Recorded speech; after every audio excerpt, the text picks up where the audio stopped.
que eu vou falar sobre pedagogia de projetos dentro de uma videoconferência. Então, de cara, já peço que vocês relevem algum equívoco, que me ajudem a aprimorar a minha fala. Vocês estão sendo as primeiras pessoas com quem eu falo a partir desses slides que eu preparei. Desde que a Michele falou comigo, eu senti que era um desafio muito grande e tentei organizar a minha fala da maneira mais qualificada possível. Então, também quero pedir aqui a avaliação de vocês, porque, como diz o grande Paulo Freire, o trabalho do professor não é um trabalho dele consigo mesmo, é um trabalho dele com o outro. Então, também tem esse pedido de que vocês me ajudem a aprimorar essa fala, que é a reunião de 29 anos de caminhada como professora da educação básica, 26 exclusivamente no chão da escola pública, né? Então, é um prazer enorme estar aqui com vocês, e eu já vou começar para a gente não perder tempo. Vou começar aqui pedindo licença para compartilhar alguns slides. As minhas primeiras videoconferências eu não usei slide, mas eu percebi que é uma coisa que ajuda a gente, porque tem um estímulo visual, né? Em 29 anos como professora, eu descobri que tem gente que aprende mais ouvindo, tem gente que precisa de um apoio visual, e com esse recurso a gente alcança todo mundo. E aí eu vou pedir para vocês, para me ajudarem no chat, me dando feedbacks, se vocês estão vendo aí os meus slides.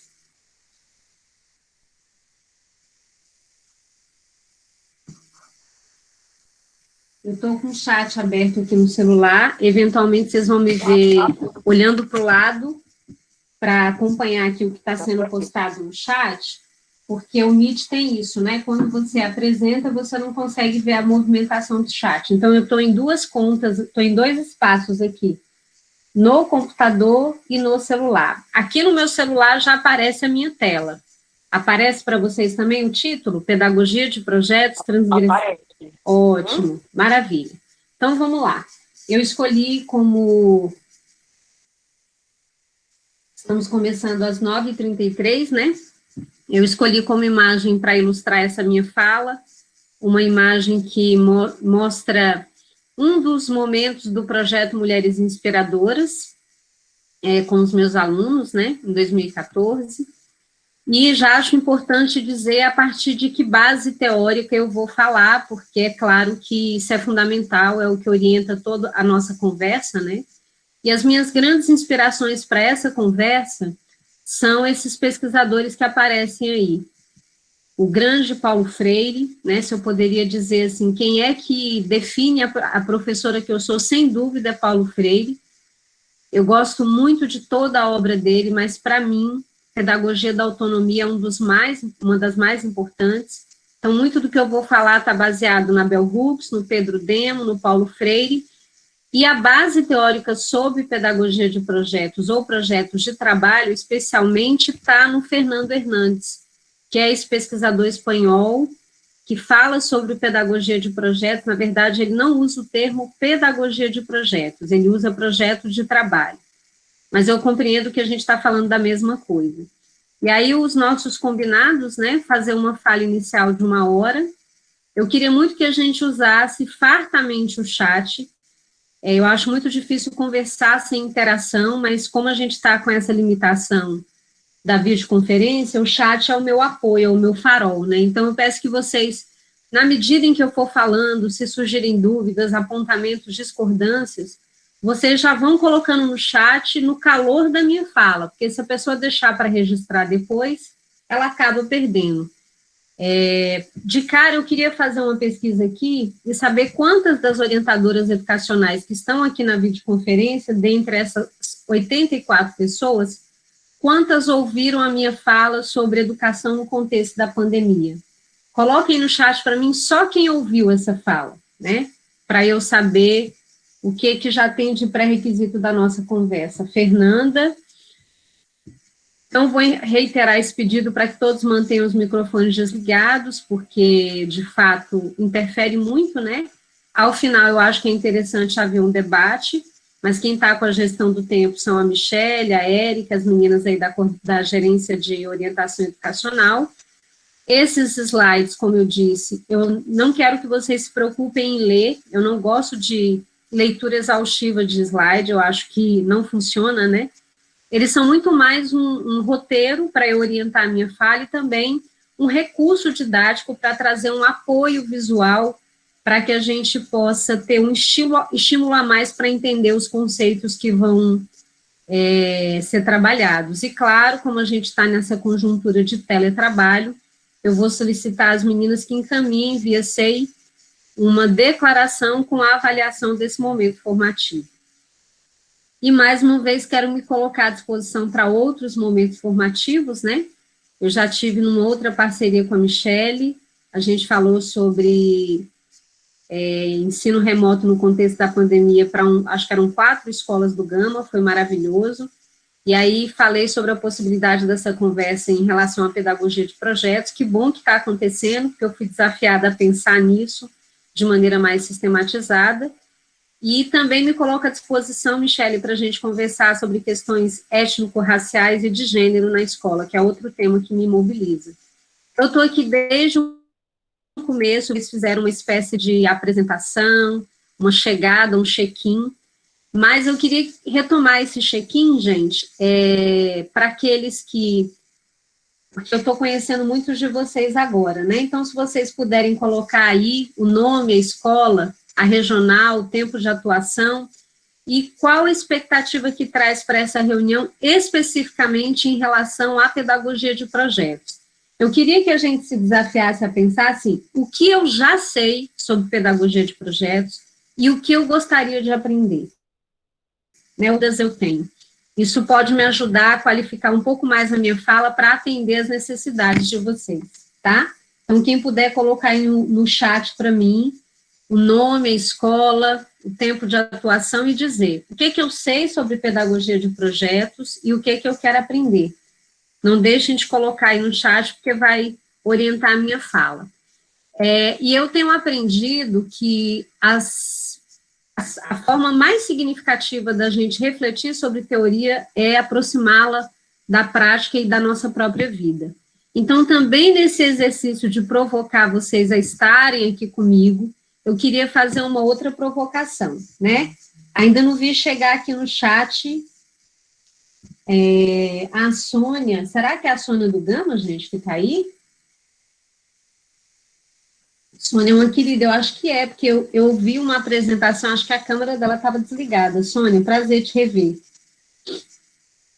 Me falem aí, gente, o que vocês querem sair daqui sabendo sobre pedagogia de projeto e o que vocês já sabem. Mas eu também vou pedir para vocês buscarem aí na memória de vocês o que vem à sua mente quando você pensa em escola, quando você lembra da escola que você frequentou. Quem já ouviu a minha fala, certamente já me ouviu falar das minhas memórias em relação à escola, porque elas são decisivas em relação à minha constituição, né? E quando eu falo de escola, eu lembro dessa menina aí que eu era.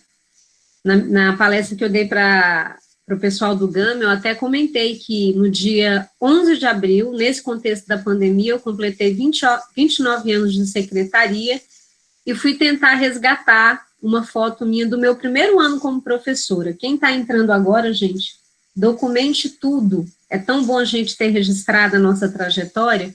Eu não achei a foto da minha primeira turma na secretaria, ainda vou achar, vou ter que revirar os baús com mais profundidade, mas achei essa daí que retrata a menina que eu era quando eu entrei na escola. Uma menina com esses olhos curiosos, né, com muita vontade de aprender, com muita vontade de atravessar o portal mágico sobre o qual meu pai falava. Meu pai era um homem não letrado, que nunca conseguiu se alfabetizar, mas que falava da escola para mim como um lugar que transformaria a minha história. Então, a minha brincadeira preferida, o meu sonho de infância era entrar na escola. E eu entrei sendo essa menina aí.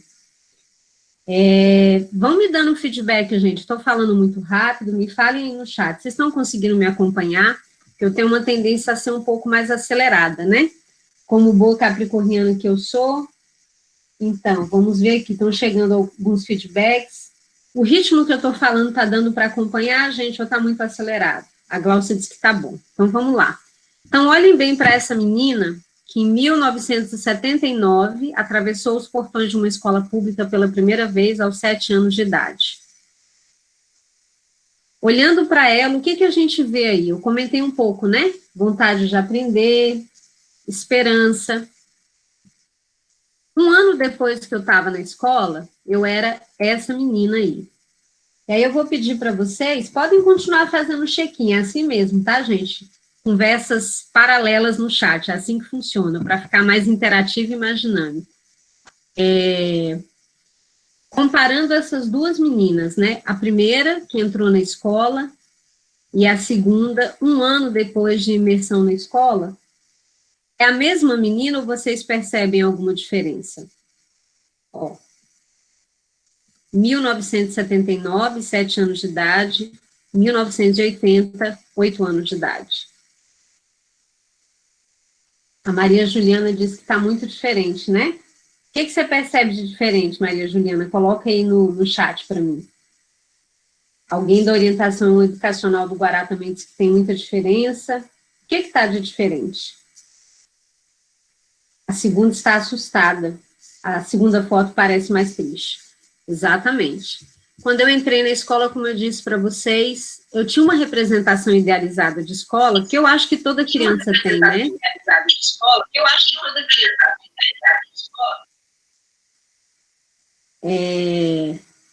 E aí, um ano depois de estar na escola, eu descobri que a escola não era exatamente aquele lugar mágico sobre o qual meu pai e minha mãe falavam. Havia racismo, xingamento, havia tratamento diferenciado em relação às crianças, havia uma condenação do erro. Eu lembro que quando eu errava, a reação da minha professora era muito exagerada, e eu fui me silenciando, me entristecendo e estabelecendo como meta ser uma criança invisível para sobreviver em meio àquilo tudo. O que fez a grande diferença na minha trajetória foi um encontro com essa grande educadora, a professora Creuza, que apesar de todos os meus esforços para ser invisível, me percebeu, me acolheu e me fez ser parte da escola. Foi o meu contato com a professora Creuza que me fez, aos 8 anos de idade, decidir que eu não queria ser invisível, que eu queria ser professora. Porque o encontro com ela foi tão transformador que eu passei a ressignificar a percepção que eu tinha de mim mesma. E, de fato, me tornei professora aos 17 anos de idade, para orgulho do seu Moisés e da dona Djanira, uma mulher mineira que também não teve acesso à educação, mas que lutou bravamente pelo meu direito de poder estudar. E por que eu acho importante trazer essas memórias, né? Porque todos nós temos alguma memória em relação à escola. E eu queria que a gente refletisse sobre essa escola que aí está. A partir de agora, a gente vai pensar, olha, em quais são as escolas que são mais frequentes. É a primeira, onde eu tenho estudantes sentados enfileirados, um olhando para a nuca do outro, com a professora falando na frente, ou é a segunda, em que as crianças estão aprendendo pelo que estão fazendo, né? A escola que me formou está muito relacionada a essa primeira imagem. Uma escola que trabalha na perspectiva de produzir repetição e aprendizagem pela reprodução e pela obediência. Mas a gente precisa entender qual é a base histórica dessa educação. Por que a nossa educação está muito relacionada à repetição, reprodução, silenciamento e repetição?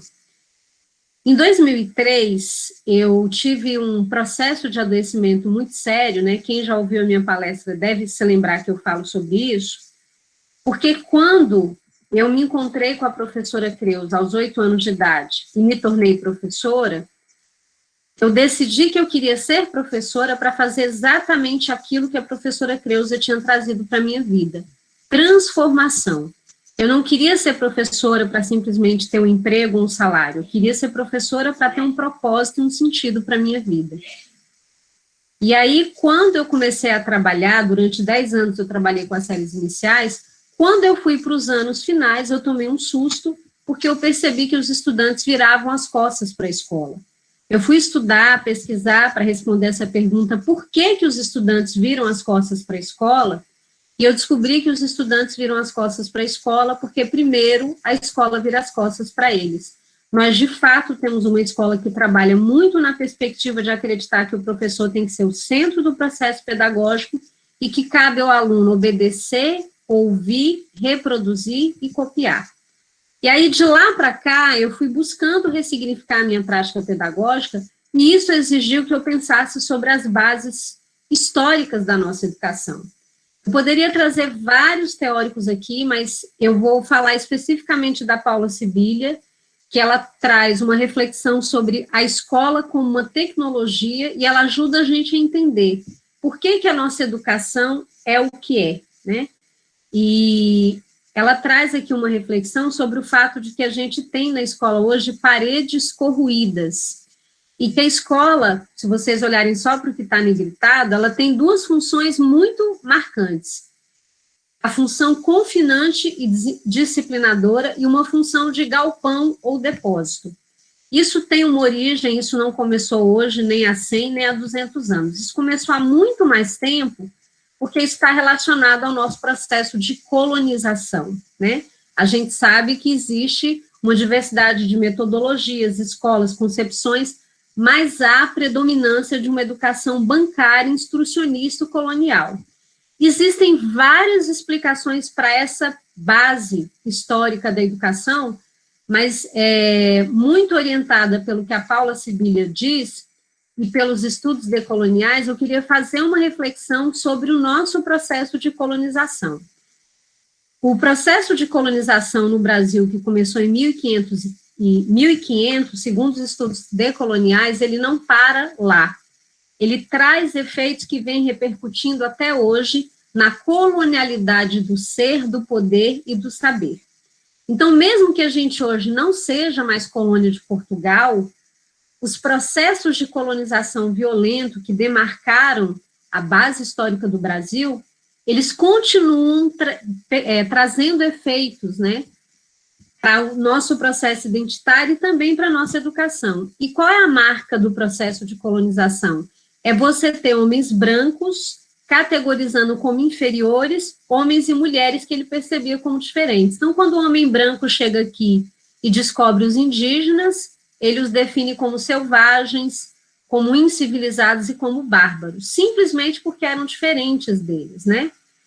E aí, a gente tem, por exemplo, o trecho de alguém, Viveiros de Castro, né, que registra como que era a relação dos portugueses com esses indígenas. Ele diz assim: a gente dessas terras é mais bruta, a mais ingrata, a mais inconstante, a mais avessa, a mais trabalhosa de ensinar de quantas há no mundo.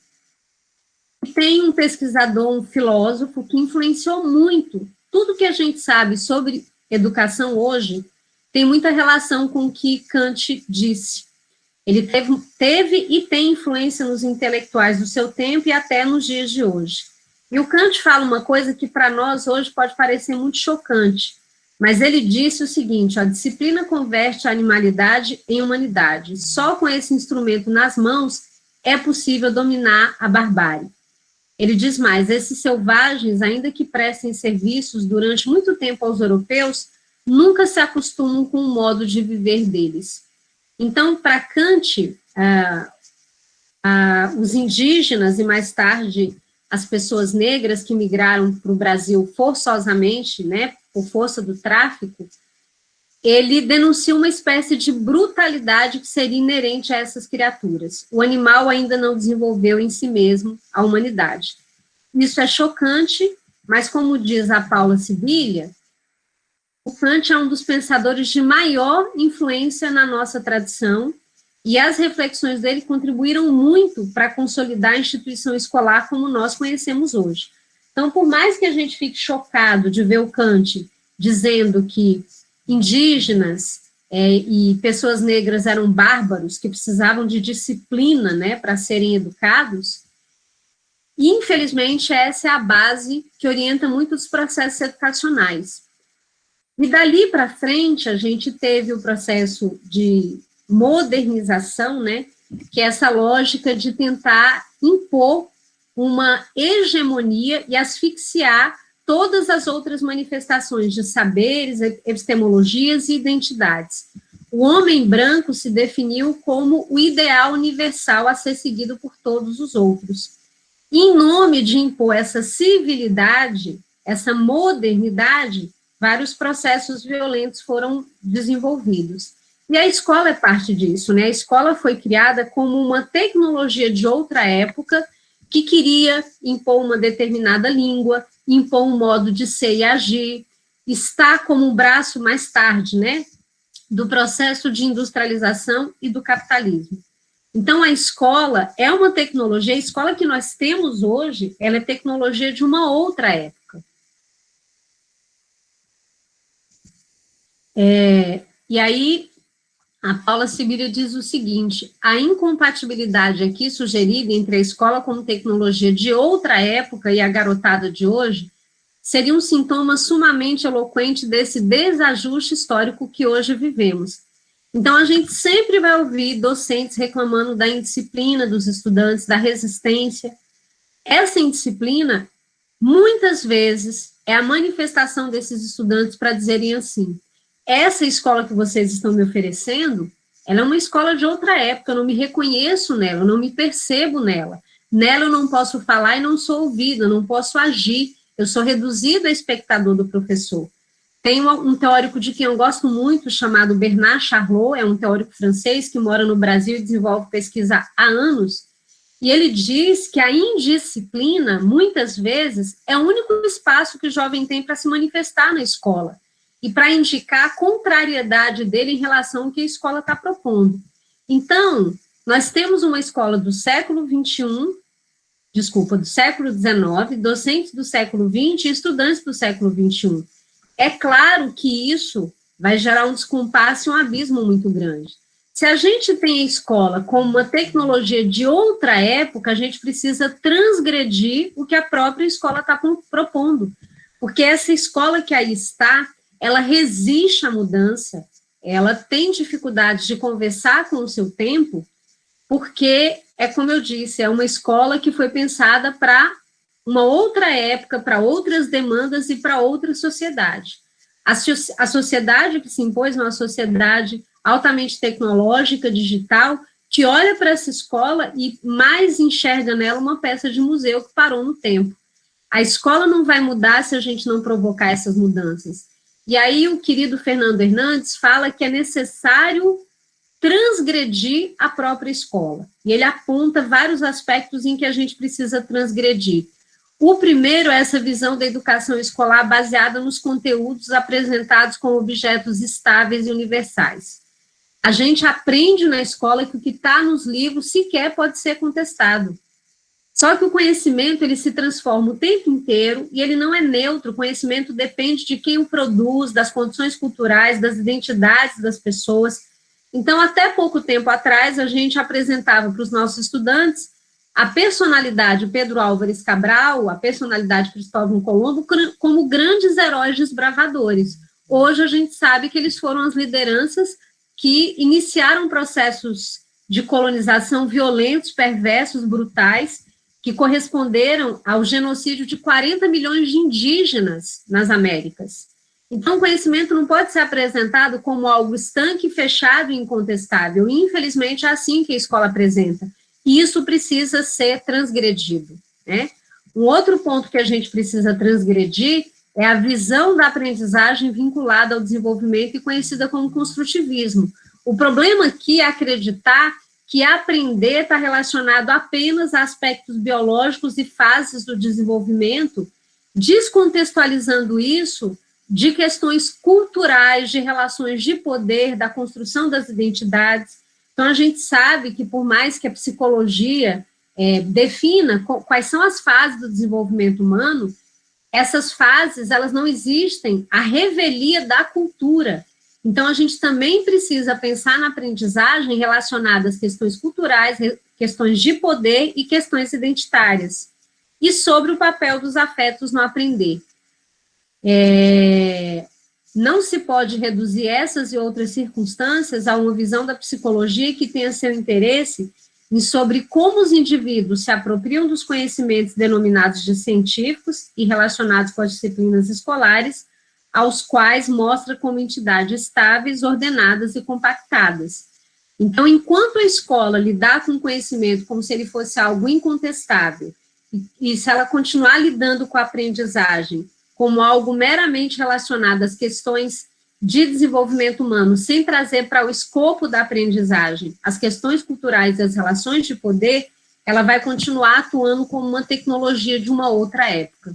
Também é importante a gente transgredir essa visão do currículo centrada nas disciplinas entendidas como fragmentos empacotados em compartimentos fechados. A gente sabe que na escola os componentes curriculares, eles não dialogam entre si.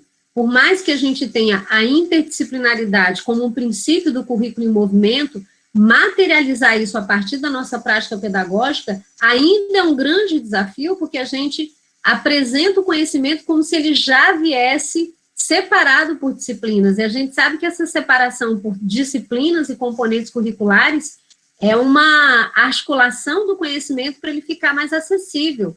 Na natureza, esse conhecimento está todo intercalado, e a gente precisa, para que as aprendizagens sejam significativas, relacionar essas disciplinas entre si. Um outro ponto importante que a gente precisa transgredir é essa lógica que faz com que a escola desloque as necessidades de meninos e meninas e dos e das adolescentes à etapa seguinte da escolaridade. Eu já me deparei com escolas de anos iniciais que dizem assim, aqui o seu filho já vai sair preparado para o concurso público. Gente, veja que absurdo, a gente ignora as necessidades, especificidades do desenvolvimento humano daquela fase específica para colocar como prioridade preparar os estudantes para uma determinada prova, que pode ser o IDEB, mas também pode ser o vestibular, pode ser o Enem. Não é que essas avaliações não sejam importantes, mas é horrível quando a educação trabalha para dizer para as crianças e para os adolescentes que o objetivo da educação é prepará-lo para a vida adulta. A vida já está acontecendo, essa criança, esse adolescente precisam ser percebidos para que a escola não impeça que esses alunos se construam como sujeitos em cada época da sua vida, tá? Gente, me dá um feedback aí, eu tô que falo, me digam se faz sentido o que eu estou falando, se vocês estão conseguindo acompanhar o meu raciocínio, porque, como eu disse, é a primeira vez que eu faço essa fala, e eu preciso saber se está funcionando, se eu estou falando muito rápido. Se alguém puder me mandar aí no chat, me digam aí. Uma outra questão que a gente precisa transgredir na educação é essa ideia de que o discurso dos docentes não tem autonomia. Eu já vi por diversas vezes professores serem desqualificados em detrimento de especialistas e acadêmicos. Para a gente transgredir a educação que aí está, fazendo com que ela deixe de ser uma tecnologia de uma outra época, ela passe a ser tecnologia do seu tempo, a gente precisa reivindicar as vozes dos docentes. Eu posso garantir para vocês, ninguém entende mais de sala de aula do que o próprio professor. Para a gente trazer uma proposta de pedagogia de projetos, a gente precisa acreditar na autonomia da voz dos docentes. E aí, pensando aqui na hegemonia dessa educação que foi pensada historicamente para produzir obediência, subalternidade, repetição e reprodução, a gente tem aqui que essa educação bancária, que também pode ser chamada de educação colonial, ela propõe como margem para o sujeito copiar, reproduzir, repetir, decorar, acumular, obedecer, se adaptar e silenciar. A escola que a gente deve buscar deve ser uma escola comprometida com a educação como prática da liberdade, uma educação comprometida com o paradigma da aprendizagem e uma educação que seja uma tecnologia da sua época, que dialogue com o seu tempo. Para isso, a gente precisa de uma escola que apresente como margem de ação do sujeito criar, produzir, elaborar, transformar, contestar, refazer. Então, a hegemonia, a predominância que a gente tem é da educação bancária, como diz o Paulo Freire. E a pedagogia de projeto é uma possibilidade para a gente trazer esse paradigma da educação como prática da liberdade. E o que é necessário para que os estudantes aprendam? O meu compromisso como professora, gente, sempre foi de garantir que os estudantes aprendessem. Porque sem aprendizagem a gente não se transforma, a gente não transforma o mundo, a gente não fortalece a nossa identidade. Cada criança e cada adolescente sabe quando aprendeu e quando não aprendeu. E cada vez que uma criança não aprende, isso tem um impacto na autoestima dela. Então, eu sempre pesquisei para responder essa pergunta: o que eu devo fazer para que os alunos aprendam, de fato? E o Pedro Demo, professor da Universidade de Brasília, maravilhoso, tem um livro fantástico que ele diz assim, ó: se o foco está na aprendizagem do aluno, a aula cai, porque não é a estratégia mais adequada. Na verdade, ao orientar-se pela lógica reprodutivista, a aula se colocará frontalmente contra a aprendizagem ativa do aluno, tá? Não é do aula, não. Percebi esse erro agora. Então, o que o Pedro Demo diz? A aula, como a gente conhece, ela não é favorável, ela não favorece, ela não facilita a aprendizagem. Quando eu falo de aula, gente, eu estou dizendo daquela imagem que eu apresentei no início, dos estudantes numa carteira enfileirada e a professora falando. Esse é o modelo de aula que a gente conhece, que nos foi trazido como tecnologia desse processo de colonização, de industrialização e de transformar a escola num braço do capitalismo. Então, eu preciso de pessoas obedientes que apenas escutem. Só que isso vai contra a aprendizagem, porque o próprio Pedro Demo diz que a aula é uma invenção do professor, que se orienta pelo instrucionismo. O que, de fato, produz aprendizagem é colocar o estudante como sujeito ativo no processo educacional. O que garante a aprendizagem é uma metodologia que mobilize o estudante, que o retire da condição de espectador do professor e o coloque na condição de sujeito.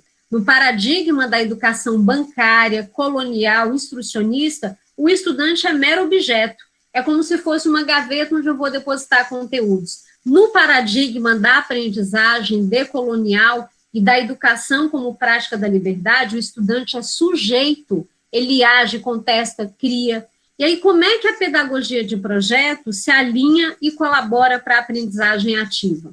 Na pedagogia de projeto, o aluno aprende no processo de produzir, levantar dúvidas, pesquisar. Eu, inclusive, Michele, vou te mandar esse artigo que eu estou citando aqui, que é um artigo que foi publicado pela professora Prado e que eu conheci quando eu cursei fiz uma formação pelo MEC, maravilhosa. Vou te passar para você compartilhar com os orientadores educacionais e os professores.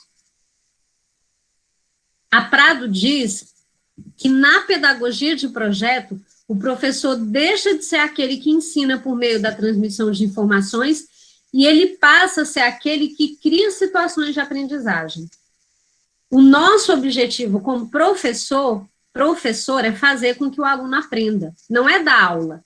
A aula, muitas vezes, vai afastar o estudante do processo educacional, porque a gente tem que lembrar que essa geração com a qual a gente está lidando é uma geração de nativos digitais, que o tempo todo é chamada a participar, compartilhar, produzir, jogar, e aí quando chega na sala de aula ele é reduzido a espectador do professor. E aí eu fiz um quadro aqui para a gente comparar essas duas propostas, estou de olho no tempo, tá, gente? Esse quadro aqui é para a gente pensar. No quadro azul eu tenho os sujeitos e processos que compõem a dinâmica pedagógica. No quadro laranja, eu tenho a educação bancária, colonial e instrucionista. E no quadro verde, eu tenho a pedagogia de projeto, que é aquela comprometida com o paradigma da aprendizagem. Então, por exemplo, na pedagogia instrucionista, o professor é aquele que professa conhecimento, que fala, fala, fala. Na pedagogia de projetos, ele é quem media a aprendizagem. Na pedagogia bancária, o estudante é objeto do processo. Na pedagogia de projetos, ele é sujeito. Na pedagogia bancária, os conhecimentos são apresentados como coisas estanques, estáticas, que não podem ser contestadas. Na pedagogia de projeto, o conhecimento é apresentado como algo dinâmico, aberto à contestação e à desconstrução, e os estudantes são percebidos como sujeitos capazes de produzir conhecimento. Na pedagogia instrucionista ou bancária, o currículo é rígido e ele privilegia os saberes de grupos privilegiados e da classe dominante. Na pedagogia de projetos, o currículo é aberto, ele está em movimento, não é à toa que o nosso currículo se chama Currículo em Movimento, e ele se abre para todos outros saberes, saberes indígenas, história da África, os saberes de uma rezadeira da minha comunidade, tudo isso entra no processo educacional, porque na perspectiva da pedagogia de projeto e da educação como prática da liberdade, não há saber mais importante e menos importante, há saberes. Na pedagogia instrucionista, a avaliação é classificatória, excludente, e ela fica a reboque de avaliações externas. Então, eu não dou aula para o estudante aprender, eu dou aula para ele passar no vestibular, para ele ter uma boa nota no IDEB. Mas isso não significa que ele aprendeu, significa muitas vezes que ele saiu bem preparado para aquela avaliação específica. Na pedagogia de projetos, a avaliação é formativa e ela acontece com compromisso de garantir a aprendizagem. Os critérios de avaliação são transparentes e são democratizados. Na pedagogia bancária, as metodologias são restritas à ação do professor e da professora. Então, o professor fala, o professor pede cópia, o professor repete. Na pedagogia de projetos, a gente valoriza o protagonismo do estudante. Inclusive, a gente valoriza o trabalho em grupo, porque a gente entende que os estudantes aprendem com os seus pares. Muitas vezes, eles aprendem mais com os seus pares do que com o professor. E, na pedagogia instrucionista, a aprendizagem acontece pela ação do professor, e na pedagogia de projetos, ela acontece pela ação do aluno. É claro que esse quadro é um resumo muito sintético, eu criei, assim, para tornar mais didático esse diálogo, para a gente perceber a diferença entre uma coisa e outra. Aí é claro que é importante dizer também que não há uma única maneira de desenvolver pedagogia de projetos, tá, gente? Então, eu conheci propostas de pedagogia de projeto em que o professor escolhe o tema, ele define aquilo que vai mobilizar os estudantes, mas a gente também tem propostas de pedagogia de projeto em que os estudantes é que definem um tema a ser trabalhado. Há propostas em que o professor e a turma constroem os temas juntos. O mais importante é que existem princípios que regem a pedagogia de projeto que precisam ser respeitados, são vários, mas eu coloco aqui 3 muito importantes. A autoria do docente, o protagonismo do estudante e a utilização de metodologias ativas. Também é importante que haja intencionalidade em todo o percurso e que o maior compromisso seja com a aprendizagem. Eu já vi muita gente confundindo pedagogia de projeto com espontaneísmo. Deixa rolar que a aprendizagem vai acontecer por si só. Isso não é pedagogia de projeto. Em pedagogia de projetos, a gente tem clareza de que ponto a gente está partindo, de onde a gente quer chegar, a gente tem intencionalidade, objetivos, planejamento, metodologia, sistematização. Valorizar o protagonismo do estudante não significa jogá-lo à própria sorte dentro do processo pedagógico. Um outro ponto é que a gente tem que, quando está trabalhando com pedagogia de projetos, ir entendendo quais são os ajustes que vão acontecendo, né? E uma coisa fundamental, gente, eu conversei sobre isso na minha dissertação de mestrado, eu dediquei uma sessão inteira a discutir esse ponto. Não reduzir pedagogia de projeto a pedagogia de eventos. Eu criei esse termo pedagogia de eventos para falar sobre uma prática que é muito comum nas escolas. Você vai muitas vezes para uma feira literária, né, para uma feira de ciências, e você vê verdadeiros espetáculos. Mas quando você vai olhar como é que os processos aconteceram, você toma um susto, porque muitas vezes nem teve processo. Então, vou dar um exemplo para vocês.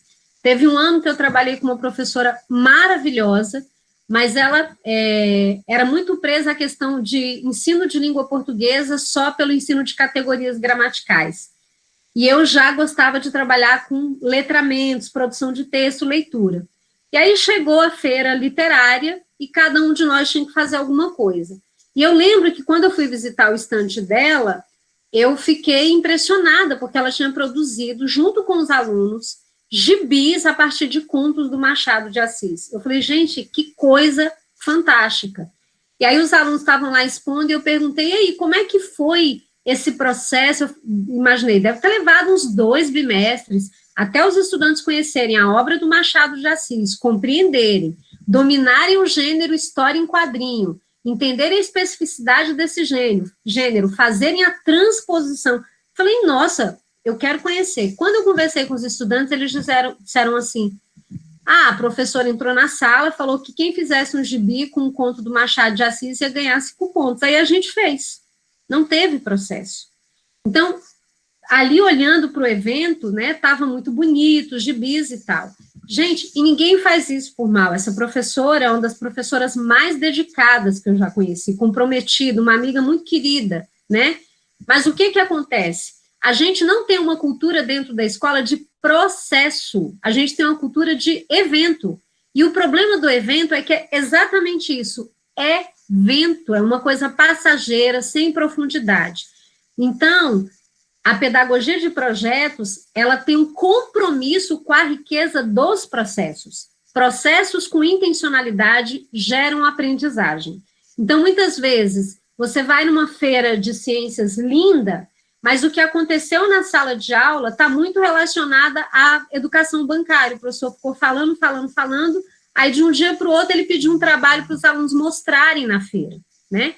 E aí isso é muito problemático, porque cadê a aprendizagem?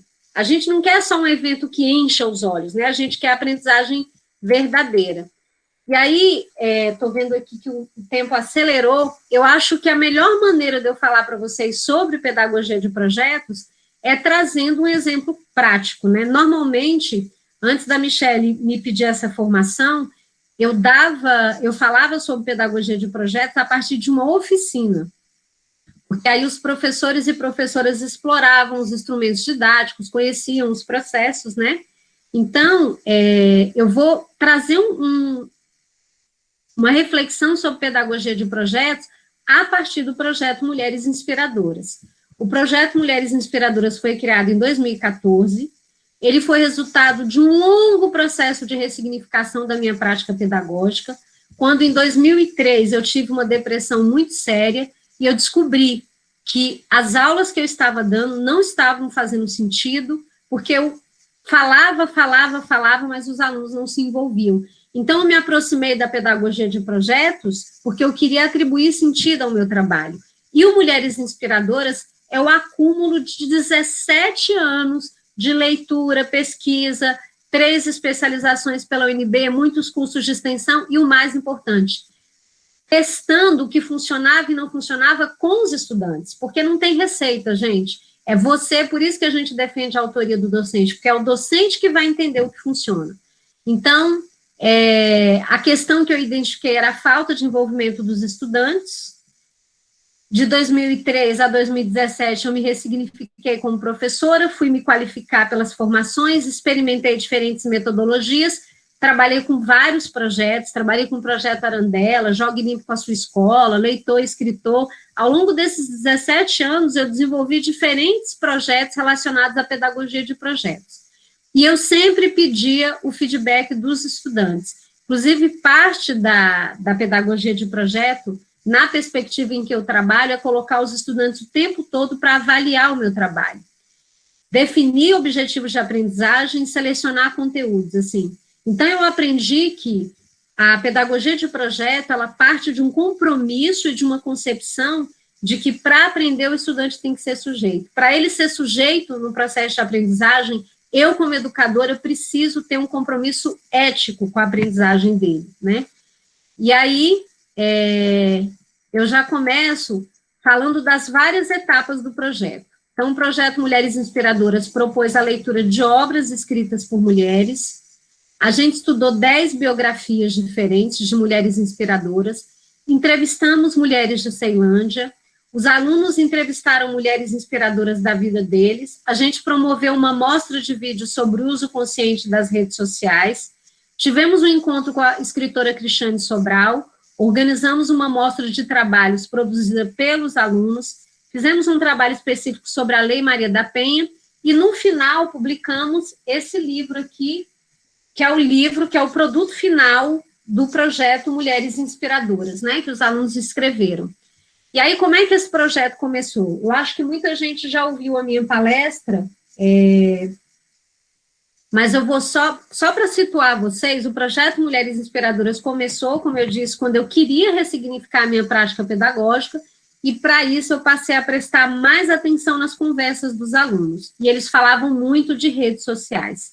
Eu comecei a usar as redes sociais como uma ferramenta pedagógica para me aproximar dos estudantes e para saber quais eram as questões que os interessavam, e um dado momento eu me deparei com um vídeo de uma menina de 13 anos que se apresentava dançando de maneira muito erotizada, a partir de uma música que desqualificava as mulheres, de uma roupa que expunha o corpo dela, e eu entendi que eu precisava conversar sobre isso, e o projeto Mulheres Inspiradoras foi uma estratégia pedagógica para levar outras referências a partir das quais as meninas pudessem se inspirar e os meninos pudessem compreender a identidade feminina.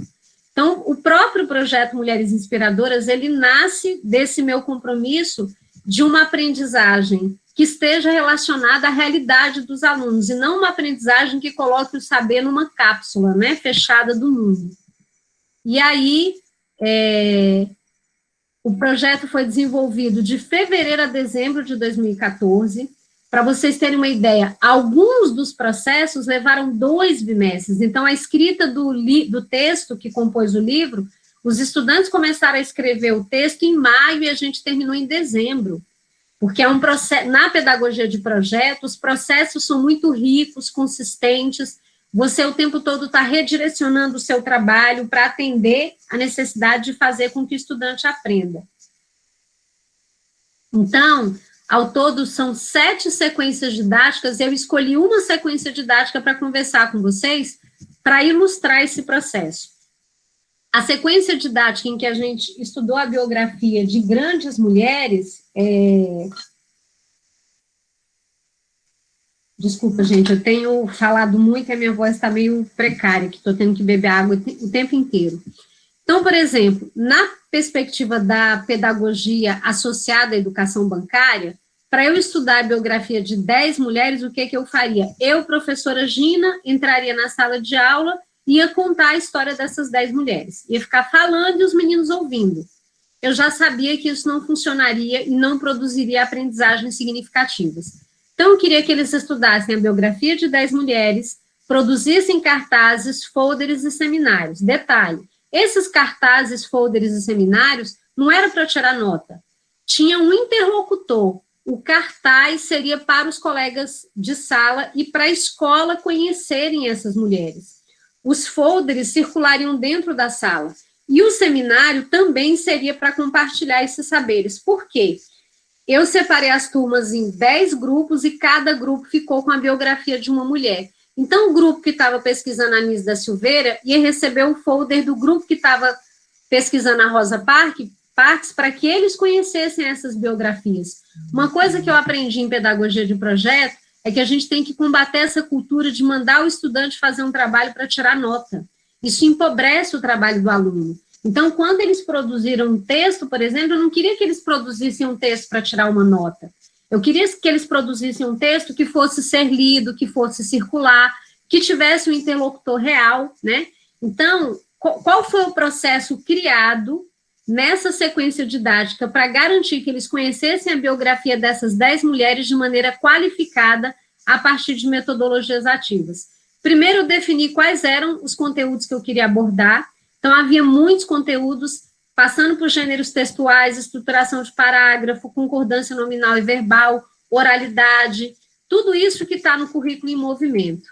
Depois, uma questão fundamental em qualquer processo de aprendizagem, um diagnóstico, é saber o que os estudantes já sabem e o que eles precisam aprender. Então, eu pedi, por exemplo, uma carta de apresentação, dei o roteiro, esse primeiro instrumento que aparece aí à esquerda, é um roteiro onde eu peço para ele falar do que ele gosta, com quem ele vive, onde ele mora, os sonhos para o futuro. Ali eu conheço mais profundamente esse estudante e eu conheço também a capacidade de escrita dele, o que precisa ser aprimorado em relação à estruturação de parágrafo, ortografia, coesão, coerência. Mas não basta que eu faça esse diagnóstico. No quarto instrumento aí eu tenho a documentação, eu anoto para mim. Então, eu percebi, por exemplo, aí no primeiro ponto, que a maioria tinha dificuldade de estruturação de parágrafos. A maioria escrevia o texto inteiro no único parágrafo. E esse registro é importante porque vai ser o farol que vai iluminar o meu trabalho. Eu registrei o que eu precisaria trabalhar para que os estudantes sanassem aquelas dificuldades que eles tinham em relação à leitura. Só que esse diagnóstico, ele passou por outros pontos também. Como eu queria que eles apresentassem um seminário, falando sobre a história dessa mulher inspiradora, eu precisava saber, eles têm domínio desse gênero? Como é que eles se comportam diante de uma exposição oral? Então, além de pedir a carta de apresentação, eu pedi que eles apresentassem um seminário para mim, livremente. Esse seminário não foi sobre mulheres inspiradoras, mas foi sobre gêneros textuais. Vocês estão vendo aí no chão vários cartazes que eu coloquei com diferentes gêneros. História em quadrinho, artigo de opinião, conto, manchete de jornal. Organizei a turma em grupos e eles iam apresentar para os colegas aquele gênero textual específico a partir de perguntas que eu elaborei. Aí o meu objetivo era saber como é que eles se comportam numa exposição oral. Eles têm conhecimento desse gênero, né? E foi muito interessante, porque eu percebi pelas exposições orais, aqui a gente tem algumas fotos, né, desse momento da exposição oral, o que foi legal, o que foi potente e o que tinha que aprimorar. Depois disso, eles receberam, a gente preparou um material sobre como é que eles iam apresentar, deixa eu voltar aqui um pouquinho, como é que eles iam apresentar o seminário sobre as mulheres inspiradoras. Então, eu percebi, por exemplo, que quando eles estavam apresentando, eles ficavam presos lendo material, eles ficavam encostados na parede. O trabalho em grupo, na verdade, era um trabalho esquartejado, você fala um pedaço, você fala outro. Eu tive que tirar algumas aulas para explicar para eles o que é o gênero seminário, como é que se trabalha em grupo, como é que eu faço uma apresentação. Porque a escola, gente, ela pede um seminário, mas ela não explica o gênero. Ela pede uma apresentação, mas ela não explica a especificidade. Então, eles foram preparados para apresentar esses seminários, né? E aí, eu desenvolvo, desde 2007, um projeto chamado Diário de Bordo. Deixa eu só pegar aqui para mostrar para vocês.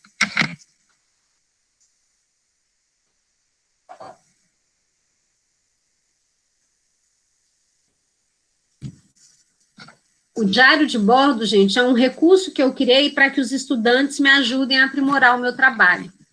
Então, eles escrevem num caderno, né, toda a avaliação da aula.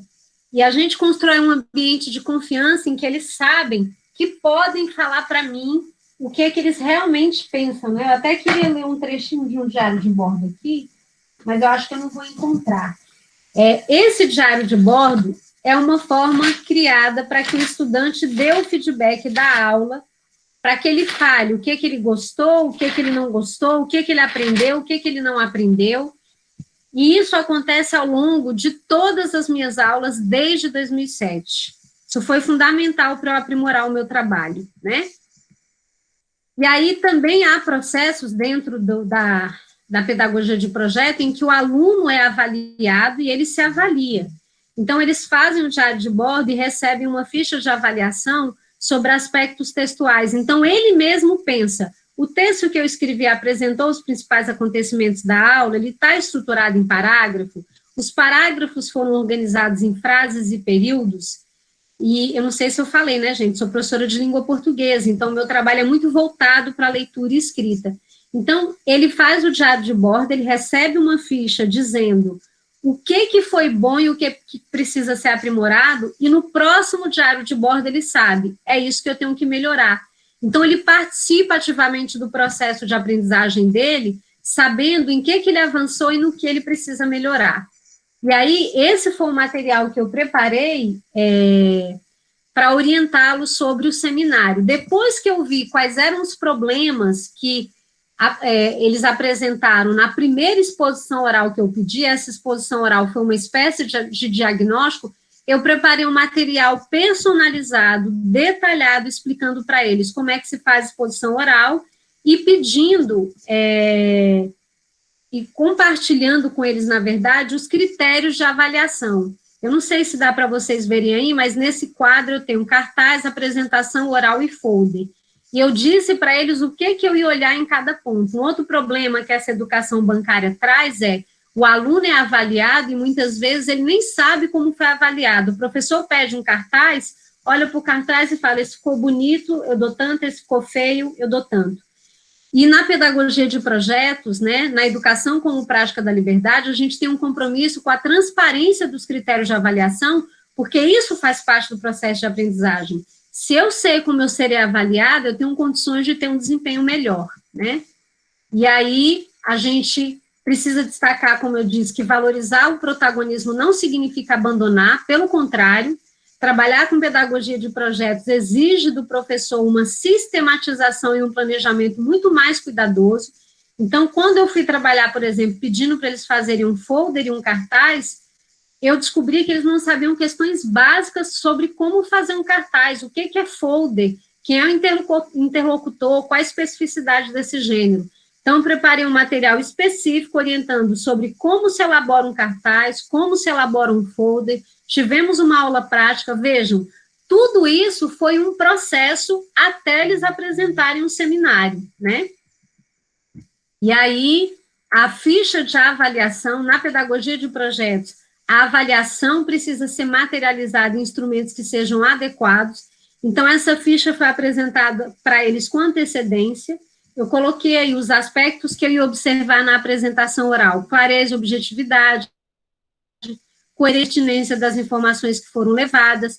Aí embaixo eu digo o que foi avaliado no folder e no cartaz, ponto a ponto, isso antes deles entregarem o material. Então, esses instrumentos avaliativos, sempre que possível, gente, eles têm que ser apresentados e discutidos com os estudantes. E a avaliação nunca deve ser feita ao final do processo, ela tem que ser feita ao longo do processo, ou ela não estará a serviço da aprendizagem, né? E, claro, não precisa dizer, a avaliação nunca pode ser feita para punir. Então, essa foto aqui, ela é bem ilustrativa de qual foi a metodologia que eu mais usei. Então, os estudantes se reuniam em grupo, traziam o material que eles tinham produzido, depois de todas essas orientações, eles começaram a trabalhar. E aí, eles me traziam um rascunho do folder. A gente juntos debatia, vocês acham que esse texto está adequado? Esse parágrafo está bem estruturado? E foi muito engraçado que eu lembro que teve uma aluna que falou assim, não, professora, peraí, mas a senhora está explicando para a gente como é que faz, a senhora trouxe como é que a gente vai ser avaliado, a senhora está construindo junto com a gente o trabalho, desse jeito nós vamos tirar uma nota boa. E eu achei muito curioso, porque eu falei, mas esse é o meu objetivo aqui, é fazer com que ao longo do processo vocês aprendam a estruturar parágrafo, a escrever corretamente, a falar numa exposição oral, e ela me disse assim, não, mas não é assim na escola, professor, o professor passa o trabalho na sexta, a gente tem que apresentar na segunda, e a gente tira uma nota sem nem saber como é que tirou aquela nota. Então, a gente tem que pensar que, infelizmente, essas práticas já estão tão cristalizadas na escola, que é difícil transgredir e romper com elas. E eu lembro, inclusive, que mais tarde essa aluna me falou uma coisa muito bonita, ela disse assim, professora, quando a senhora fazia o trabalho com a gente via que tinha tanto planejamento, tanto cuidado, que a gente tinha vergonha de apresentar uma coisa ruim. Então, o nosso trabalho como professor também diz muito sobre qual é a nossa relação com ele. Se eu sou respeitoso com o meu trabalho, o aluno vai ter que perceber aí esse planejamento, essa intencionalidade, essa metodologia, né? E eles se envolveram, porque não existe projeto exitoso sem envolvimento dos estudantes. Aqui foi o dia das exposições, das apresentações orais, os cartazes ficaram primorosos, eles superaram as minhas expectativas, né? E aí, como eu disse, eu me recusei a fazer um trabalho para eles tirarem nota. Então, esses cartazes que eles produziram depois foram para uma grande exposição na escola, para a escola inteira conhecer. Eu não fiz exposição de nada, eles foram os expositores. Eu lembro, inclusive, que eu era 20 horas na época, então eu trabalhava só de manhã e à tarde eu não podia ir para a escola. Eles fizeram tudo, sozinhos, né, e se sentiram super valorizados. Aí, são as turmas que foram visitar a exposição, Então, imagina, eles viram que aquilo tudo que eles produziram ao longo de 2 bimestres tinha um interlocutor que não era só a professora que ia dar nota, a escola inteira ia olhar, ia apreciar, ia conhecer, né? Eles se sentiram super valorizados com isso. Aí, algumas imagens do dia da exposição. Eu queria passar pelo menos um pedacinho desse vídeo aqui para vocês, vamos ver se vai dar certo, porque é a primeira vez que eu faço isso, gente. Eu queria só trazer as vozes dos estudantes que participaram do projeto, falando sobre como foi essa experiência para eles.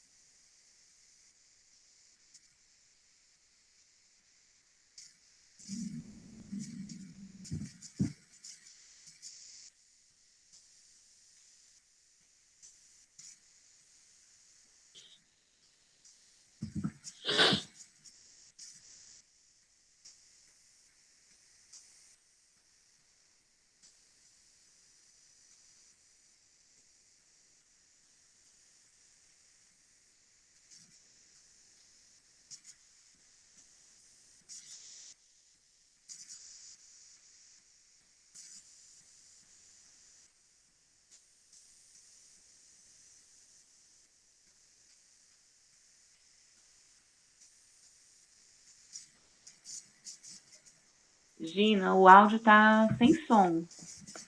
Tá sem som, gente? Desculpa. Eita. Deixa eu ver se eu consigo colocar aqui. Só um minutinho, tá? Ainda bem que alguém falou, né, gente, que eu estava aqui achando que estava rolando. Só tirar o seu fone, que está conectado ao computador. Obrigada. Então, vamos lá.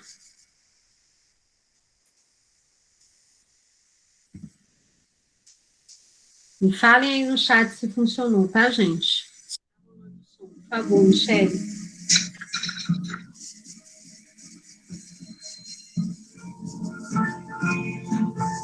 A escola Michelangelo no século XII estão prestigiando este trabalho. É um trabalho iniciativo da professora Gina e como é isso com muita alegria, com muita responsabilidade e com muita felicidade. E se a gente não fala dos alunos,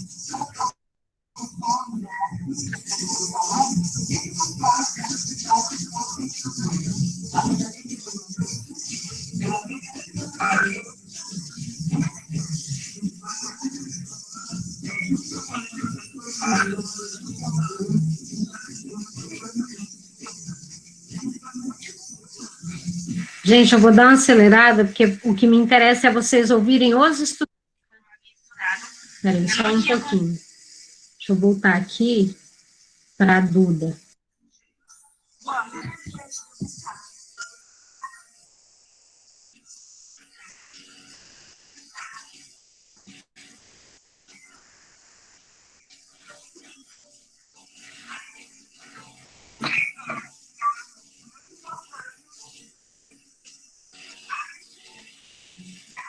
Gino, não tá funcionando a estratégia, não.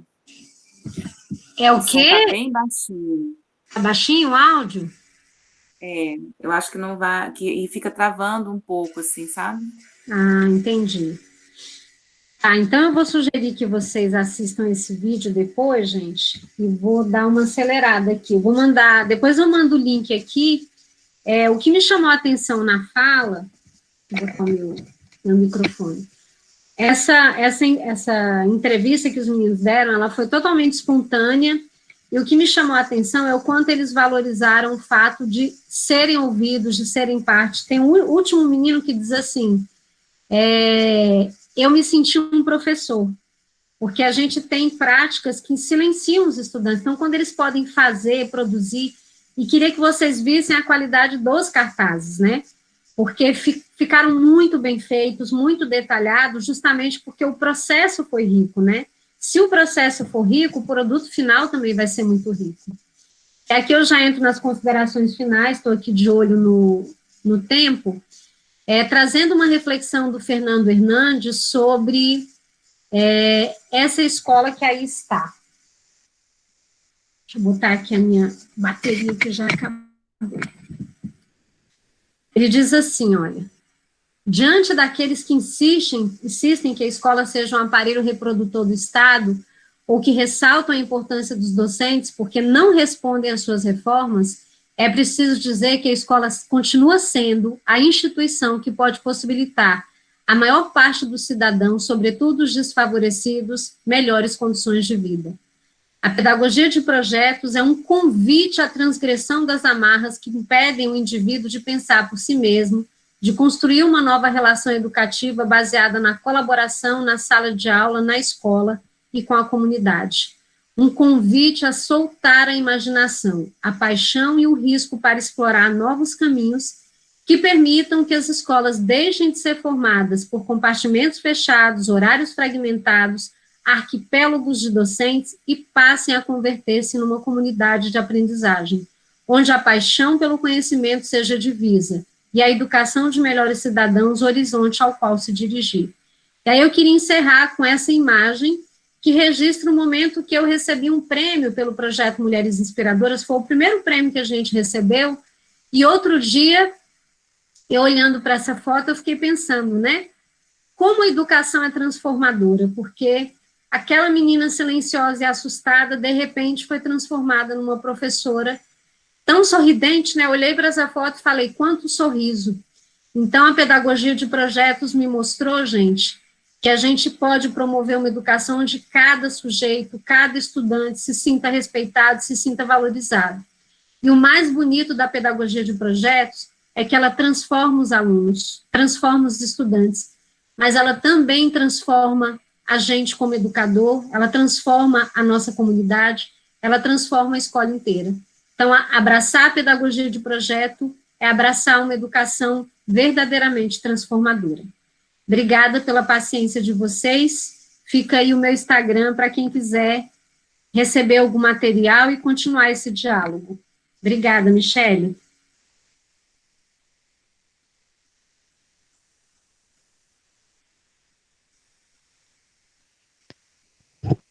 Gina, a gente que agradece demais a sua disponibilidade de sempre, né, a sua abertura para compartilhar sua trajetória, suas percepções, porque isso sempre alarga, né, o nosso olhar.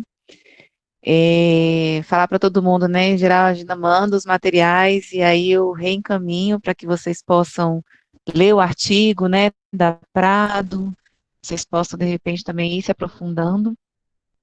E começa a entregar, né, o grupo para a chefa, que vai ajudar na mediação aqui. Fazer um pedido seguinte, a gente vai agora seguir para uns 30 minutinhos, né, de diálogo com a Gina, onde a gente possa fazer a transposição de tudo isso que ela trouxe para a gente, para a nossa praxis pedagógica na orientação educacional, ou seja, como que a gente olha a forma como a gente tem feito a nossa ação, reflete a partir dos elementos que ela trouxe, e como a gente pode voltar para uma forma de fazer ressignificado, né? Pensando que na nossa ação não tem a ver só com a nossa própria ação voltada diretamente ao estudante, mas principalmente na possibilidade que a gente tem de fazer um movimento institucional, de repensar a forma de fazer a educação da escola, dentro de um eixo, né, de ação institucional da orientação educacional, e também de uma ação junto aos professores, ou seja, de uma ação no sentido de uma assessoria pedagógica para que a gente possa auxiliar os professores a também fazerem essa jornada, né, de transição de uma forma de fazer educação e que está para muito além do que só um método, né? Porque assim, o que está por trás da pedagogia do projeto é uma percepção de sujeito, é uma percepção do papel da educação, uma percepção de conhecimento, né? Então, a ideia é que a gente possa bater esse papo aqui, e além de pensar a nossa praxis, né, de um modo geral, frente à pedagogia de projeto, tem o elemento de pensar isso nesse nosso contexto. Porque qual é a tendência em situações onde a gente não sabe o que fazer? A gente faz o que a gente sabe. Então, o que acontece? É muito possível que nesse contexto de ensino remoto, escolas e educadores que já tenham dificuldade de fazer um trabalho interdisciplinar, um trabalho, né, focado no sujeito e na aprendizagem, ou seja, que já tem já trabalha num paradigma instrucionista, venham ser ainda mais instrucionista por não saber como manejar a tecnologia, como se reinventar nesse contexto. Então, como que a gente pode também, nesse contexto aí de ensino remoto, trazer formas ativas de aprendizagem. Será que é possível fazer seminários, né? Será que é possível que os estudantes sejam protagonistas, por exemplo, de um espaço de aprendizagem em um momento de uma aula virtual? São perguntas aí, eu acho que tem muitas coisas possíveis para a gente inventar e se ressignificar. Então, queria abrir a fala para uma primeira pessoa que queira trazer um questionamento para a Gina aí dentro desse contexto todo, e convocar todos vocês para colocar no chat. Qual é a sua transposição, assim, o que dessa fala fica como um elemento para você ressignificar a sua prática? Enquanto todo mundo está aí no chat colocando as suas transposições, né? Quem quiser fazer um questionamento para a Gina. Eu gostaria de fazer uma pergunta para a Gina, é possível? Então, Sandra, está com você a palavra. Primeiro, parabenizar essa live maravilhosa, de grande aprendizado, e reconsiderar aí a minha admiração pela Gina. Trabalhamos juntos e ela foi uma pessoa muito acolhedora no momento difícil que eu passei.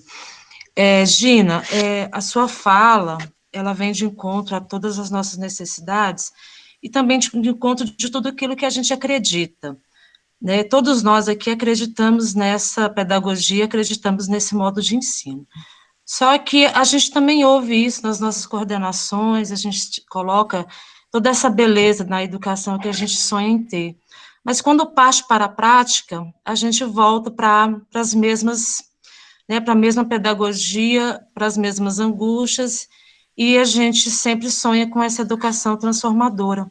Mas na prática do dia a dia, o próprio sistema nos impõe, ou impõe os professores, que a prática seja aquela prática metodológica como sempre. Então, como que a gente muda essa situação, essa nossa realidade, mediante até mesmo o medo dessa mudança? Porque se o sistema impõe dessa forma, se a gente tem tantas palestras nas regionais de ensino, em todas as nossas formações dessa pedagogia que você nos mostrou, mas quando volta para a escola, a coisa continua da mesma forma, como é que esse sistema vai mudar para que ele enxergue essa pedagogia que você nos apresentou? Sandra, querida, obrigada pela excelente pergunta. Eu fiz questão de fazer uma espécie de linha do tempo aqui, para mostrar para vocês como mudança é uma coisa difícil. É muito medo, sabe, quando a gente pensa que é possível dormir uma professora bancária e acordar uma professora transformada. Isso não acontece, gente. Isso é um processo. Então, do meu adoecimento até o Mulheres Inspiradoras foram 17 anos. Foram 3 pós-graduações pela UNB, foi um mestrado, foram mais de 2.000 horas de formação. E foram 26 anos no chão da escola, experimentando, testando, quebrando cabeça, errando. Então, Sandra, a mudança ela é muito difícil, porque há muita resistência. A gente tem uma tendência a querer ficar na zona de conforto. Eu me lancei à mudança porque eu tenho um compromisso muito grande com a minha vida, assim, no sentido de dizer, eu não posso gastar a minha vida fazendo alguma coisa onde eu não veja sentido. Então, eu lembro que quando eu falava, gente, os meus alunos não prestam atenção na minha aula, eu não sei mais o que fazer, eu falto plantar bananeira e eles não dão bola. Eu ouvia de muitos colegas o seguinte, e você está preocupada com isso? Menina, esses meninos não querem nada com nada, não, esses meninos aí é tudo um bando de preguiçoso. E esse professor não fala isso por mal, esse é o discurso do senso comum que circula dentro da escola. E eu me recusava a acreditar nisso, porque tem um outro aspecto. Eu era daquela comunidade. Então, eu sabia que se aquela comunidade estava buscando alguma coisa na escola, eles queriam aprender. Talvez o erro estivesse em mim. Então, eu concordo com você, Sandra. Há uma dificuldade de mudar. Mas, pensando do ponto de vista prático, sabe o que eu acho que a gente pode fazer para provocar, para acelerar a mudança? Porque talvez a pergunta seria essa, né? Você perguntou por que há uma dificuldade de mudança? É porque nós, como seres humanos, gostamos da zona de conforto, né? Mudar dá trabalho, requer muita leitura, muito estudo, quebrar a cara, errar, sofrer, e tudo isso dói. Então, a gente quer ficar quietinho lá na nossa zona de conforto. Para mim, doía muito mais ficar fazendo um trabalho que eu considerava que não estava surtindo efeito do que enfrentar a mudança. Então, eu escolhi enfrentar a mudança. Mas como é que a gente pode acelerar a mudança? Eu acho que uma coisa que nós precisamos fazer é potencializar a escola como espaço de formação. Para mim, o espaço mais potente para mudar a prática pedagógica do professor é a própria escola. É a gente qualificar as nossas coordenações pedagógicas como momentos em que docentes possam refletir a partir dos problemas que eles estão enfrentando. Então, eu acho que o orientador educacional ele tem um papel muito importante, viu, Sandra? Eu acho que o orientador educacional, embora ele tenha uma especificidade em relação ao coordenador pedagógico, ele pode nos ajudar a acelerar essas mudanças, colaborando pela produção de uma política de formação que aconteça dentro da escola a partir dos problemas que a escola enfrenta. E a escola precisa ser protagonista. Então, ao invés de eu ficar esperando a EAP lançar um curso que vai resolver o meu problema, que tal se eu mesma pautar a EAP e dizer assim, olha, a gente está tendo que lidar com isso aqui, eu queria um curso que nos ajudasse a resolver esse problema. Não, mais do que isso, eu queria que um formador da EAP viesse aqui. O professor, gente, ele precisa assumir esse protagonismo. A gente tem que sair desse lugar de esperar que as coisas aconteçam e a gente tem que fazer as coisas acontecerem, né? Então, quando eu desenvolvi o projeto Mulheres Inspiradoras, a Fernanda, que está aí, que era orientadora na época, gente, eu lidei com uma resistência absurda de colegas, de direção, de todos os lados havia resistência. Mas eu tinha muita segurança e convicção do que eu estava fazendo, porque não era uma aventura. Olha a Fernanda confirmando. Foi tanta resistência que eu tive que sair da escola, para vocês terem uma ideia. Eu não consegui continuar na escola. Mas quando a gente tem segurança do que a gente está fazendo, e havia muita segurança teórica, pedagógica, a gente vai lá e faz. Então, Sandra, se eu pudesse resumir essa resposta em duas propostas, eu diria o seguinte: precisamos acelerar as mudanças para que elas cheguem na escola, pautando a escola como espaço de formação dos docentes. Os docentes não fazem errado porque eles não querem fazer certo. Eles fazem errado porque eles não foram ensinados a fazer certo. Quando a pandemia passar, vocês me chamem lá para dar uma oficina de pedagogia de projeto nas escolas de vocês, que eu vou com o maior prazer. Aliás, não precisa esperar a pandemia passar, né, gente? A gente pode fazer por videoconferência, tá bom? Obrigada. Obrigada, Sandra, pela pergunta.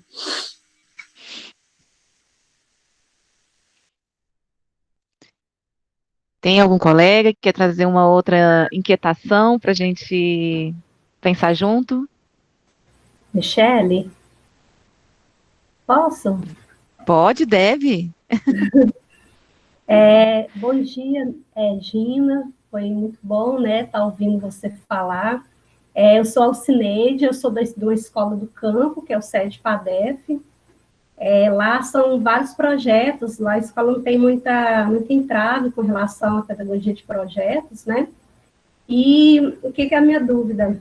Nós temos lá alguns bem interessantes, lá nós temos o projeto Mulheres Inspiradoras, né? Eu não acompanhei muito de perto, porque como eu cheguei esse ano, já estava acontecendo, né, quando eu cheguei na escola. Nós temos também, lá tem o Grêmio Estudantil, como tem ensino médio, que é o protagonismo do aluno, a gente pode ver muito no Grêmio Estudantil. Nós temos representantes de turma, que praticamente todas as escolas têm, né? E nós temos um trabalho que é o pré-conselho.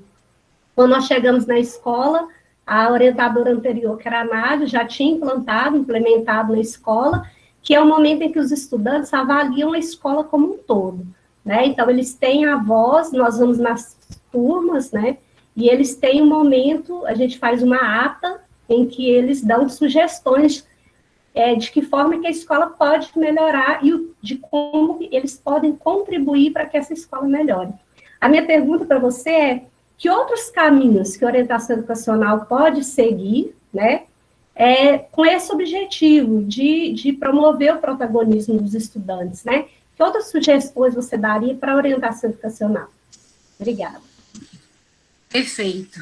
Então, o trabalho da orientação educacional não é fácil, né, gente? Porque para ele prosperar, ele depende do trabalho dos docentes, eles não trabalham sozinhas, né? E eu tenho consciência disso, é muito complexo quando você depende do outro para o seu trabalho funcionar. Eu vejo duas possibilidades aí. A primeira é essa que eu falei, de levar para a escola momentos formativos em que o professor possa colocar em questão essa escola, que é uma tecnologia de outra época. Muitas vezes nem se fala disso, né, gente? Nem se questiona essa escola. Eu já observei, por exemplo, professores que entram na secretaria e ele passa por uma espécie de batismo em que os mais antigos vão falando para ele, deixa eu já te dizer como é que funciona aqui. Não esquenta sua cabeça com nada, não vai ficar inventando, não se preocupa. Então, no lugar desse professor questionar a cultura escolar, ele é doutrinado para endossar a cultura escolar. E a gente só rompe com isso levando outros discursos para dentro da escola. Então, a primeira sugestão seria isso, pensar em momentos de formação em que o professor possa questionar tudo o que acontece dentro da escola. Essa lógica de silenciar o aluno, essa lógica autoritária, onde só ele sabe. Muitas vezes, gente, esse professor nunca teve a chance de pensar sobre isso, porque, infelizmente, a política de formação dos docentes no Brasil está cada dia mais precária. Infelizmente, com a EAD feita de maneira empobrecida e aligerada, você recebe hoje na escola professores que passaram por uma formação inteira em que ele não leu Paulo Freire e Piaget, ele não leu nada. Então, a escola acaba tendo uma responsabilidade muito grande com a formação desse professor.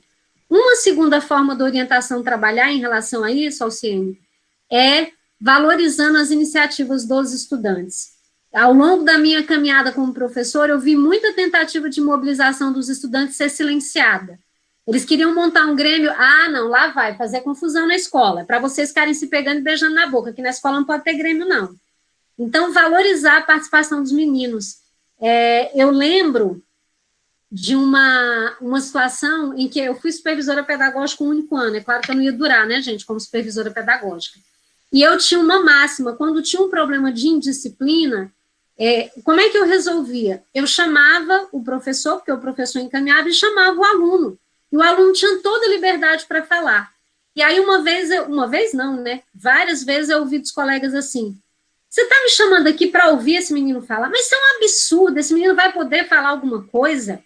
Ele está errado, eu quero ele fora da minha aula. E eu tinha que explicar para o professor o seguinte, professor, aqui, o que menos me importa é quem está certo e quem está errado. O que me interessa é o processo pedagógico. Esse menino agora vai aprender como é possível lidar com conflitos de maneira amorosa, garantindo que todo mundo seja ouvido. Se você tem o direito de ser ouvido, professor, ele também tem. É justo, a gente tem um princípio constitucional que diz que todo mundo tem o direito à ampla defesa. Como é que eu vou tomar uma decisão sem ouvi-lo?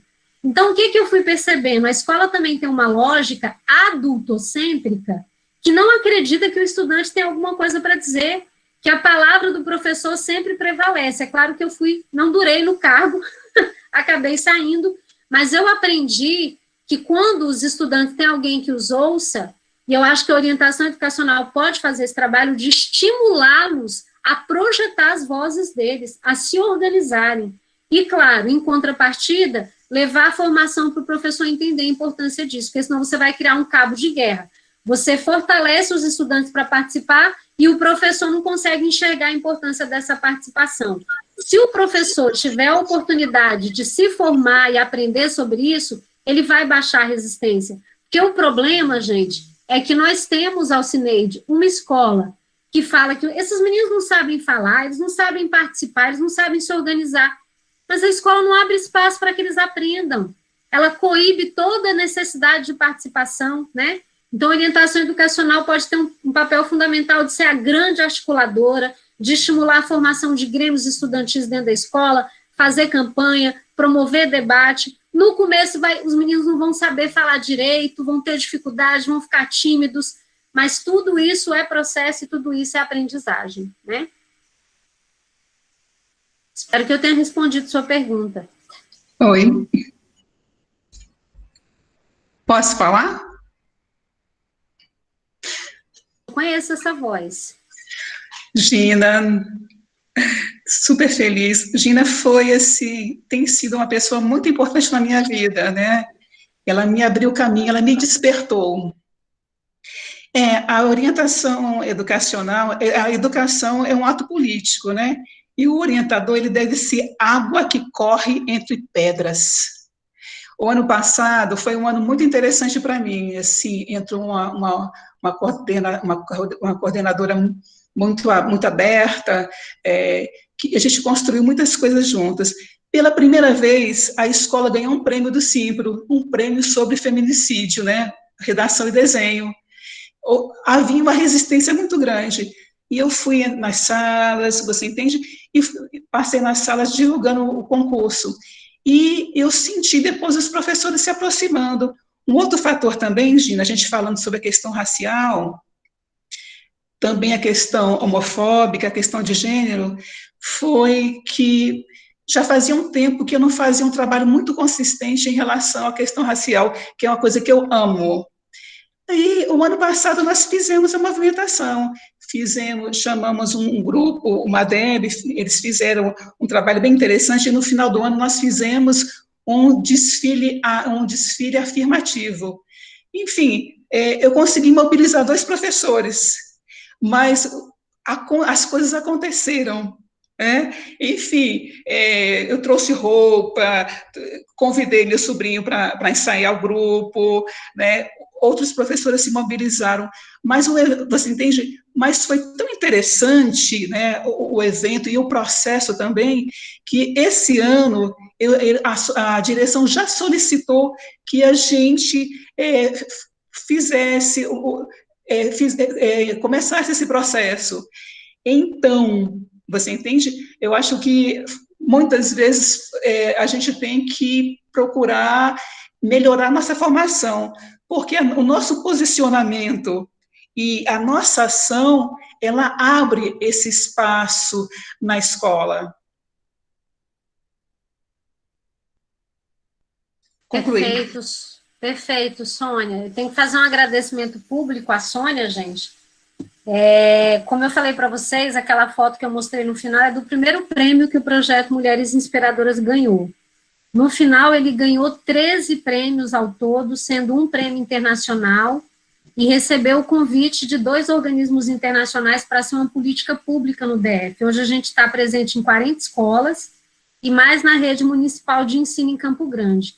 E em 2017, eu saí de sala de aula pela primeira vez para ser coordenadora do programa de ampliação, para fazer o projeto piloto, e fomos selecionar as escolas, e Sônia, orientadora educacional, bateu o pé e falou para mim, como assim essa formação não tem vaga para orientador? E eu quase rachei a cara de vergonha, né, gente? Porque, como eu sou professora, eu só pensava nos professores, e a Sônia bateu o pé no edital, não falava de orientador e orientadora educacional, Sônia bateu o pé e falou, pois eu vou fazer essa formação, porque orientador educacional tem o direito de participar. Então, de lá para cá, Sônia, todas as coisas que eu vou fazer, todas as ações, eu lembro sempre da importância do orientador educacional, que é uma figura central, estratégica, articuladora dentro da escola, que pode fazer uma verdadeira revolução. Não subestimem o poder de vocês, gente. O orientador tem um poder extraordinário. E, às vezes, a gente não vai conseguir a mobilização de 60 professores, mas você pega 3 que estão na sua energia e na sua vibração, e você já traz um grande movimento, né? Porque eu acho que o nosso desafio é tocar as pessoas. Eu acho que assim como o estudante não resiste ao amor do professor, o professor não resiste ao amor do orientador. Eu aprendi, nos meus 29 anos de professora, a olhar para os meus colegas com muita empatia e dizer assim, se essa pessoa está resistindo, ela tem os motivos dela, talvez seja um momento em que ela esteja resistindo, e eu vou respeitar sem julgar.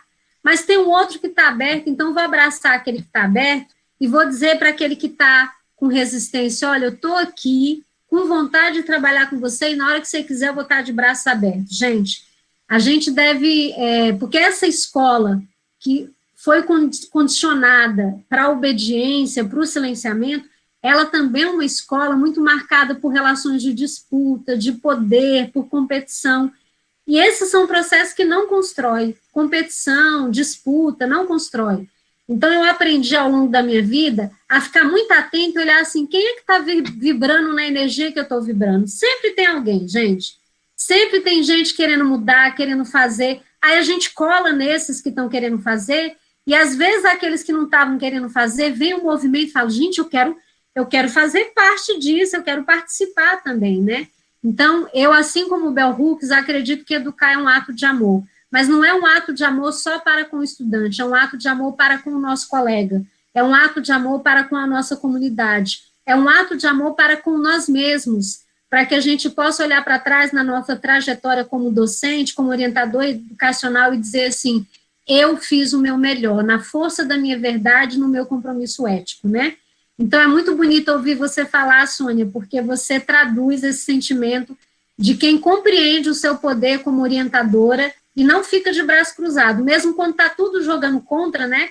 No curso Mulheres Inspiradoras, a gente falava o seguinte, no meio das pedras eu fiz o meu caminho, né? Então, quando você está caminhando, às vezes você só vai encontrando pedra, vai encontrando oposição. Não, então eu vou pegar essas pedras para pavimentar o meu caminho. É isso que a Sônia e tantos orientadores têm feito. E a gente vai continuar fazendo, né, gente? Porque, como eu sempre digo, muitos de vocês aqui têm uma história de vida parecida com a minha. São filhos de um pai e uma mãe não alfabetizados, talvez foram as primeiras da família a fazer curso superior, e tivemos as nossas vidas profundamente transformadas pela educação.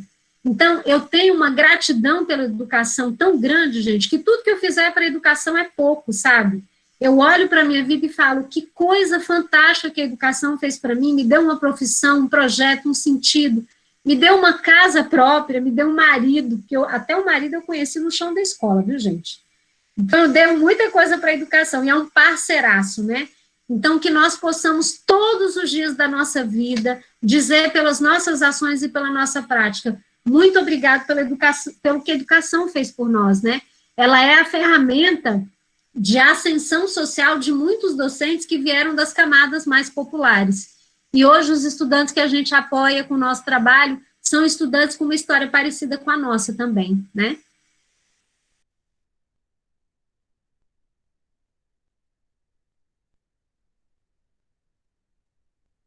Gina, que fala inspiradora, né, a sua. Assim, me emocionei em vários momentos aqui.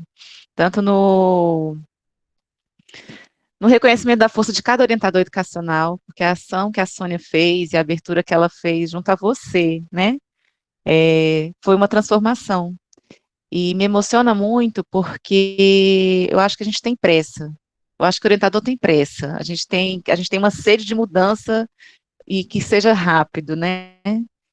E muitas vezes a gente não consegue perceber que a mudança ela acontece em pequenos centelhas, assim, são pequenas coisinhas que vão acontecendo e só depois de um grande caminhar que a gente vê o tanto que se transformou, né? Não é assim um ahá, né? A gente vai paulatinamente construindo a transformação.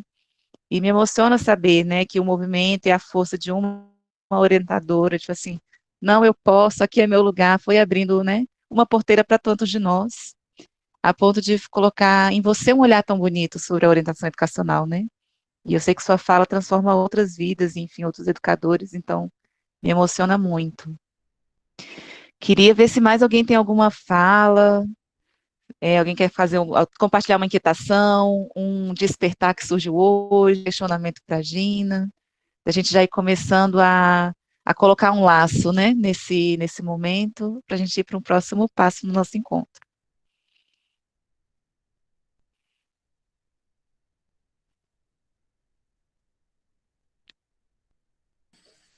Michele, eu não sei qual foi a dinâmica que você pensou para a gente fazer o check-out. Primeiro eu quero que, eu acho que a gente já tem que entrar, eu já tenho que entrar nas minhas considerações finais, claro, esperando aí que haja mais perguntas. Agradecendo muito a Michele por esse convite, a gente tem descoberto cada vez mais que as nossas trajetórias e concepções são muito afinadas, né, Michele? Sinto que está se desenhando uma parceria muito bonita, me reconheço muito no trabalho da Michele, na proposta, nas ações, no discurso, na prática, na condição de mulher negra, né, então, muito obrigada, Michele, por esse convite, que a gente possa firmar muitas outras parcerias, além dessas duas que nós já firmamos. Quero me colocar à inteira disposição para outros momentos formativos. Por favor, me sigam lá no meu Instagram, @professora Gina Vieira. Quem tiver interesse em conhecer os instrumentos didáticos, gente, Eu tenho um portfólio com mais de 100 peças, então não tinha como mandar tudo, não tem como mandar tudo para a Michele. Mas quem tiver curiosidade de conhecer uma fase específica do projeto Mulheres Inspiradoras, uma sequência didática, me manda um e-mail que eu envio para vocês. Eu quero saber como é que você fez nas aulas de leitura, como é que foi o estudo da biografia, como é que foi a produção do texto. Aí eu mando essa sequência didática, tá? A Fabíola está perguntando como é que a gente pode lidar com a resistência à pedagogia de projetos no contexto escolar.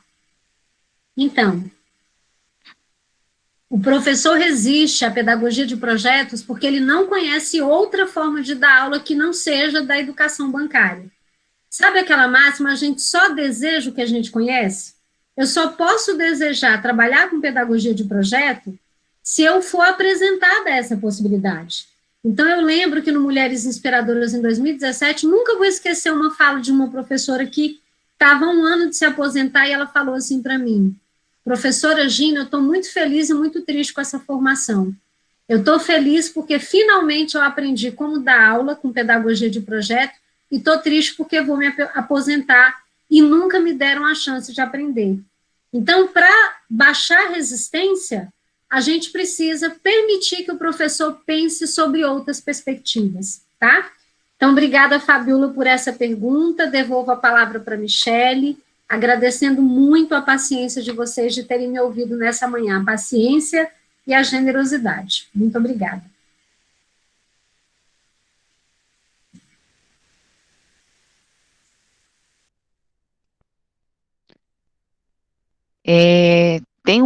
A gente tem uma conversa paralela que acontece nos nossos encontros, que a gente tem um grupo dos intermediários, né?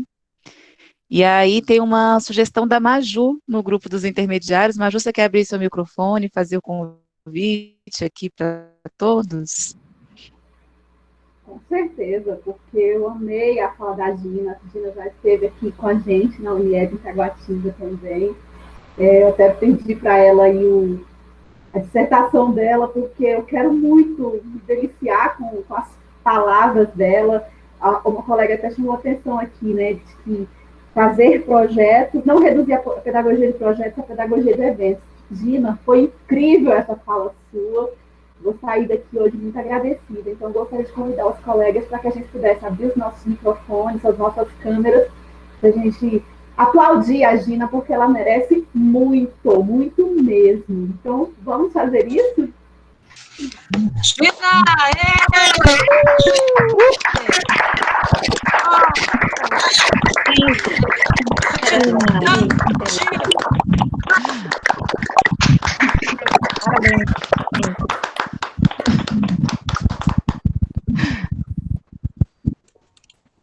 Muito obrigada, gente. Muito obrigada, de verdade. Assim, para mim eu tenho muito compromisso com a minha verdade, né? Eu acho que quando a gente faz as coisas de verdade, a gente toca o outro. Então, para mim, sempre foi uma meta tocar os meus alunos e transformá-los. E hoje o universo me colocou nesse lugar de formadora que eu nunca pensei que estaria.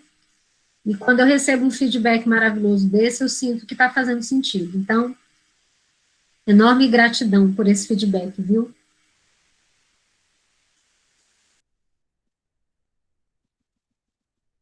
Convidar a chefa, Érica, para uma palavra final.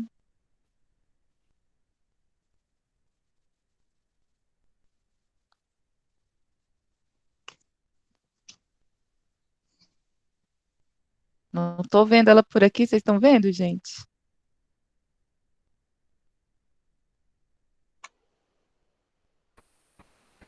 Não está saindo o som da Érica.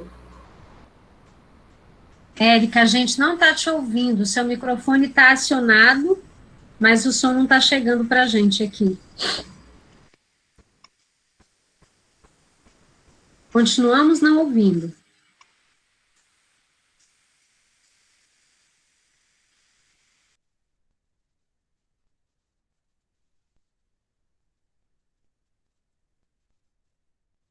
Ainda não.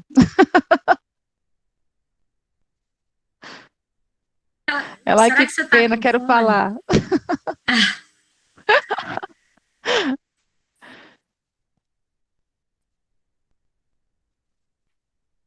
Érica, vou te dar uma sugestão para você escrever no chat, porque aí é uma forma da sua voz chegar aqui.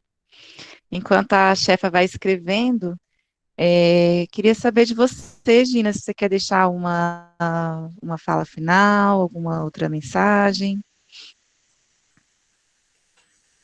Então, agradecer mais uma vez, a minha palavra é sempre gratidão, gente. Muito obrigada por vocês terem me ouvido, que a gente consiga seguir nessa parceria de levar para a escola a transformação que a gente precisa, de fazer com que a escola deixe de ser uma tecnologia de outra época para ser uma tecnologia do seu tempo.